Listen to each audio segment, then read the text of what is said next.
আলহামদুলিল্লাহ কাফা ওয়াসসালামু আলা ইবাদিহিল্লাযিনা ইসতাফা আম্মা বাদ ফাআউযু বিল্লাহি মিনাশ শাইতানির রাজিম বিসমিল্লাহির রহমানির রহিম। সুপ্রিয় ইউটিউবের বন্ধুরা, আশা করি আল্লাহর অশেষ মেহেরবানিতে আপনারা সকলে ভালো আছেন। আলহামদুলিল্লাহ, আমিও ভালো আছি। প্রতিদিনের ন্যায় আজকে একটা ভিডিও নিয়ে আসলাম আপনাদের সম্মুখে। অনেক গুরুত্বপূর্ণ একটি ভিডিও। আজকের ভিডিওতে যে বিষয় নিয়ে কথা বলবো সেই বিষয়টি হচ্ছে স্বামীর মন থেকে স্ত্রীর প্রতি ভালোবাসা উঠে গেলে করণীয় কি। অনেক আপুরা কমেন্টে, টিকটকের কমেন্টে জানাইতেছেন যে ভাইয়া, আমার স্বামী আমাকে আগে যেরকম ভালোবাসতো এখন সেরকম ভালোবাসে না। এখন আমার স্বামী বিদেশে আছে বা ঢাকা শহর বিভিন্ন জায়গায় চাকরি বাকরি করতেছে। এক একজনের এক এক মন্তব্য করতেছে। তো এখন আগে যেরকম করে ভালোবাসতো এখন সে ভালোবাসে না, আমাকে অবহেলা করে। তো এরকম কিছু কারণ থাকে স্বামীর অবহেলার পিছনে, ভালোবাসা কমে যাওয়ার পিছনে স্ত্রীরও অনেক গাফিলতি থাকে। যেরকম অনেক ক্ষেত্রে এরকম হয় যে স্বামী স্ত্রীর প্রতি ভালোবাসা থাকে কিন্তু স্বামী যা চায় স্ত্রীর কাছে স্ত্রী সেটা দিতে চায় না। আরও অনেক বিষয় আছে যেগুলোর কারণে অনেক ক্ষেত্রে স্বামীরা বাহিরের কোনো টানে আক্রান্ত হয়, বাহিরের কোনো নারীতে আক্রান্ত হয়, পরক্রিয়ায় লিপ্ত হয়ে যায়। এই ক্ষেত্রে মেয়েদের ক্ষেত্রে এরকম হয়ে থাকে, স্বামী যদি স্ত্রীকে সময় না দেয় তাহলে এরকম করে কিন্তু স্ত্রীও কিন্তু পরক্রিয়ায় লিপ্ত হয়ে যায়। তো এই জন্য আপনারা একে অপরকে সময় দেওয়ার চেষ্টা করবেন। আর একটা বিষয় হচ্ছে যে এই যে স্বামীর থেকে স্ত্রীর মনটা যে উঠে যায়, এটা কি কারণে ওঠে, আর এটা থেকে মুক্তি পাওয়ার একটা ছোট্ট একটি আমল, এই আমলটা আপনাদেরকে বলবো।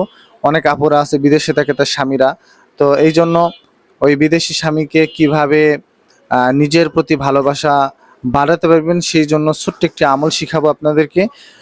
স্বামীর মনে আপনি অবশ্যই জায়গা পাবেন আগের মতো করে। ছোট্ট একটি আয়াত আমরা সকলেই পারি, সূরাতুল ইখলাসের 2 নম্বর আয়াত, আল্লাহুস সামাদ। এক নিঃশ্বাসে আল্লাহুস সামাদ যে আয়াতটা আছে, এই আয়াতটা আপনি এক নিঃশ্বাসে 41 বার পড়বেন। পরে এরপরে চিনিতে ফু দিবেন। চিনিতে ফু দিয়ে এরপরে আপনার স্বামী যদি বাড়িতে থাকে তাহলে আপনার স্বামীকে ভিজাইয়া, পানিতে ভিজাই ওই পানি খাওয়াবেন। আর যদি আপনার স্বামী বাহিরে থাকে সেই ক্ষেত্রে আপনি কি করবেন, এটা হচ্ছে যে আপনার স্বামী যদি বাহিরে থাকে সেক্ষেত্রে আপনি এই যে আল্লাহুস সামাদ এক নিঃশ্বাসে 3 বার, এক নিঃশ্বাসে 41 বার পড়বেন। পরে এরপরে আপনার স্বামীর ছবিতে ফু দিবেন। হ্যাঁ, এরকম করে 3 বার পড়বেন, 41 বার করে 3 বার পড়বেন। 3 বার পরে আপনার স্বামীর মুখে ভিডিও কলের মাধ্যমে ফু দিবেন। আর যারা স্বামী বাড়িতে আছে ভিজাইয়া পানিতে ফু দিয়ে এই পানি আপনি আপনার স্বামীকে খাওয়াবেন। 41 বার পড়বেন, 3 বার এরকম করে 3 বার পরে আপনার স্বামীকে খাওয়াবেন। তবে এই যেভাবে আমি বললাম এইভাবে যদি আপনি খাওয়ান তাহলে অবশ্যই আপনার স্বামী পুনরায় যেভাবে করে বিবাহের পরে আপনাকে ভালোবাসতো ঠিক সেভাবে করে স্বামীর মনে আপনি জায়গা করে নিতে পারবেন। তো আপনাদের প্রয়োজনীয় তাবিজ, তদবির ইত্যাদি যদি কোনো কিছুর প্রয়োজন হয়ে থাকে যে কোনো সমস্যার জন্য, তাহলে ডিসক্রিপশন বক্সে আমার নম্বর দেওয়া আছে, ডাইরেক্টলি আমার সাথে যোগাযোগ করবেন। আর আপনাদের আমার ইউটিউব চ্যানেলে অনেক আছে, তাবিজ তদবিরের ভিডিও আছে, আপনারা নিজেরাও করতে পারবেন, অনুমতি দেওয়া আছে।